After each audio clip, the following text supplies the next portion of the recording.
Hey everybody, it's Tia Nicole and welcome back to my channel. Today's video is going to be a tutorial on face textures and how to apply them and whatnot. And I'm also going to make this like a two-part video, I guess. Like, it's not going to be two separate videos. It's going to be together, but they're going to be based on two separate what's it called? Two separate things. So I'm going to do face textures and high-waisted shorts because a lot of people have been definitely requesting face textures and whatnot. So basically, when you go to look for like face textures and whatnot, there are people in the community who are very I don't want to say professional, but like they know how to do face textures, they know how to make them, they know how to do all of that stuff because they have Photoshop and all that jazz, but I don't have Photoshop. So for those of you that don't have Photoshop or don't want to spend the money on Photoshop and whatnot, I usually do I go to Google and I type in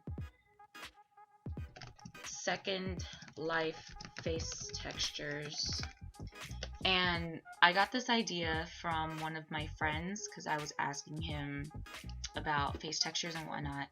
And when you type in Second Life face textures, you get a whole bunch, like a whole bunch you can choose from. I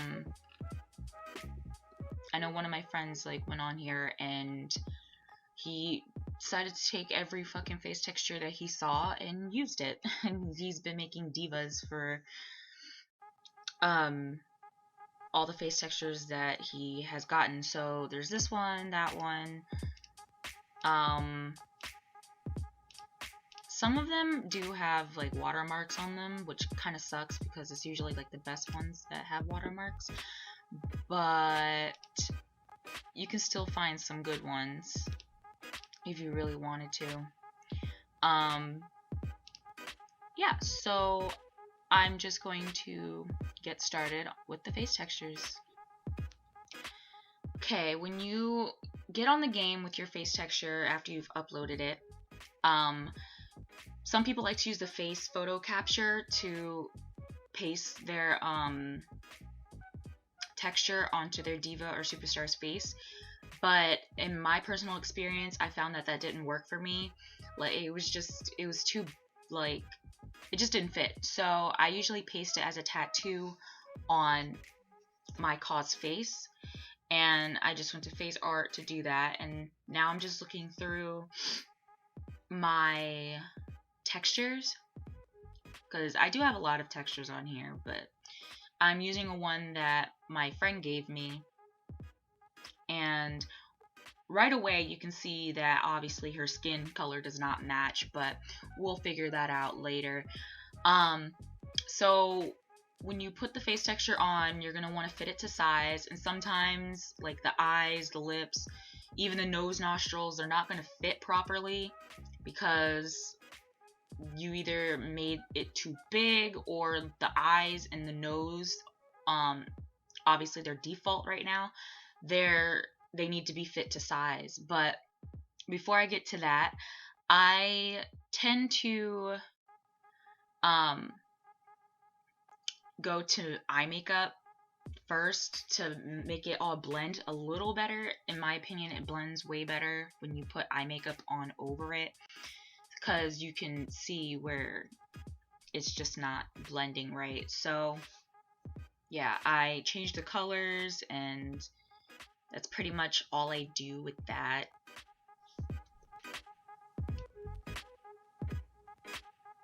So after I do all of that, the makeup and stuff, I go to face deformation, which is where you can edit the face and eyes, everything. What sucks about this though is that it removes everything, so you can't see exactly where the eyes line up with your face texture and whatnot. It's just really annoying. And also it sucks where like you can individually edit and morph your face, But when you do something perfect on one side, it's not obviously going to look the same on the other side.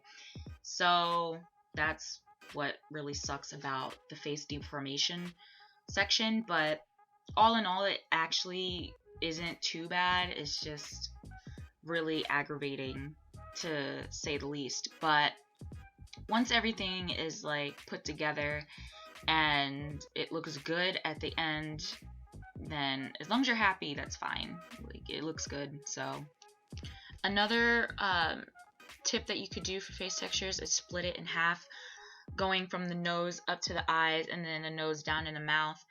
And a lot of people have used that method to get the face texture to fit better. And I've tried this method before, but it didn't seem to work for me. But it may work for you if that's what you want to try to do. And another thing, the face textures do glitch when you go to change the hair color or the eye makeup or anything having to do with the face. But it's just a glitch with 2K. I don't know why it does that. But when you go back to change the color of something, the color of the texture will go back to its original color. So you won't have to like freak out about it if it changes. So now I'm just going to go in and change the skin color to match the face. And that glitch does happen again when you go to change the skin color, which makes it a little bit harder to match your skin to your face. And I remember when I first got the game and I was making Logan, and on 2K14 she was a little tanner than she is on 16, because I think that when you upload like face textures or anything on the game, it makes it lighter than what it really is, like if you were to see it on a computer. But yeah, I got a little lucky here. I got the skin color to match her face just perfectly. So in some cases you'll have to like go back and forth every time just to get the skin color to match. And yeah, that's pretty much it with face textures. And these are just some examples of what face textures will do for your diva or your superstar. Now, on to the high-waisted shorts. A lot of you have requested that I do that as well. So, I go to Google and I type in high-waisted shorts, high-waisted jean shorts, and a whole bunch of results will show up. And most cases you'll get, obviously, like people modeling them, and that's like the most annoying shit ever. But in other cases you'll get something like these, and they don't always have like a back to them, obviously, because they're just showing the front, and you will have to look for a back for them, otherwise you're just gonna look awkward as hell with like the front piece and then no pockets in the back. So I'm just going to click on this one. I'm going to save that.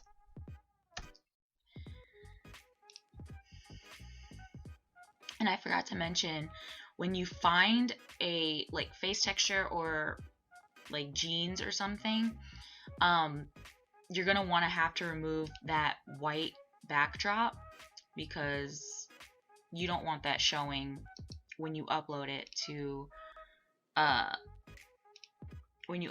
your game. So I'll teach you how to get rid of that in a second. Actually, I'll just teach you how to do it now.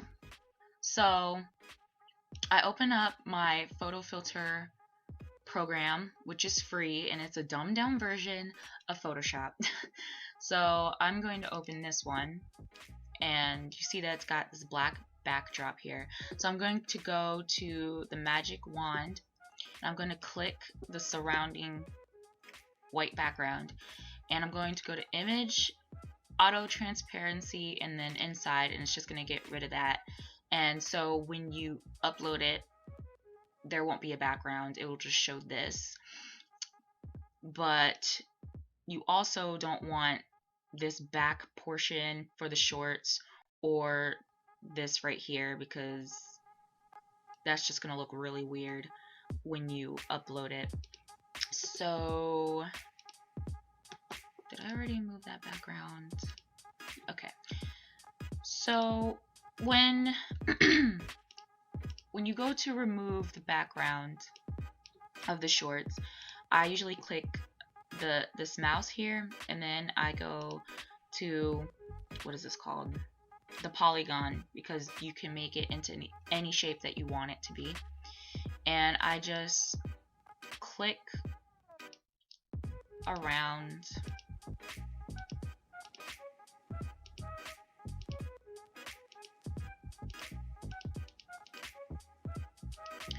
and then I go to automatic transparency and inside, and it just gets rid of that. And I missed a spot, so just gonna do that.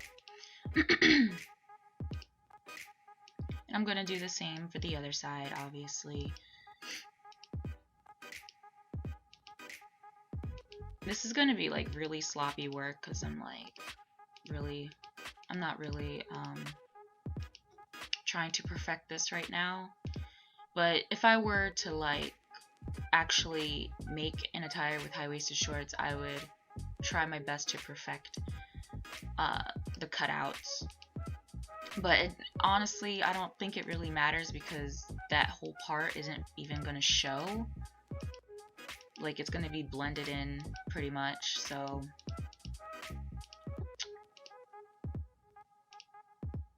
yeah, that's pretty much all I do when it comes to like high-waisted shorts. And I save as, and it saves as a PNG, which means it's like a transparent background, and then just click save and you're good. So I'm gonna exit out of that, and then we're gonna move on to the high-waisted shorts. And I will say that these shorts that are on here are gonna be way different from the shorts in the video I'm about to put in, so you'll get the whole idea anyway. So for the high-waisted jeans, you're just going to go to trunks, and then you're going to select Rusev's trunks, because these are obviously high-waisted as fuck. So assuming you already have your logo uploaded, you're going to go to your logos, and then you're going to go to your custom logos, and you're going to select the jeans that you had uploaded. And I'm using these because I didn't upload the ones that I showed you like 5 minutes ago, so yeah. Anyway, I'm gonna fit these jeans to size of the trunks, and the more you stretch, the more it fades out towards the ends, which I like because it's hard to blend with textures. So yeah, then I just go back in and I look for a back to these jeans.